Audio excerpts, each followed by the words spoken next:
सरस्वती महाभद्रा महामाया वरप्रदा पद्माक्षी पद्मवक्त्रगा वाग्देवी वसुधा तीव्रा महाभद्रा महाबला भोगदा भारती भामा गोविन्दा गोमती शिवा शिवानुजा पुस्तकधृत् ज्ञानमुद्रा रमापरा कामरूपा महाविद्या महापातकनाशनी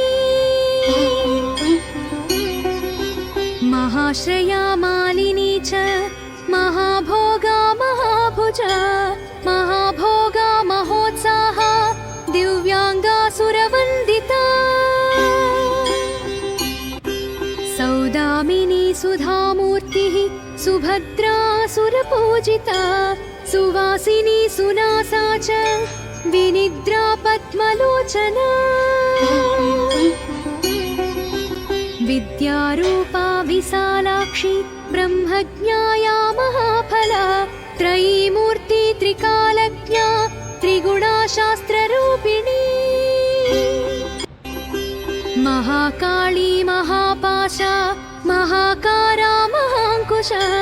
सीता च विमला विश्वा विद्युन्माला च वैष्णवी चन्द्रिका चन्द्रवदना चन्द्रलेखा विभूषिता सावित्री सुरसा देवी दिव्यालङ्कारभूषिता।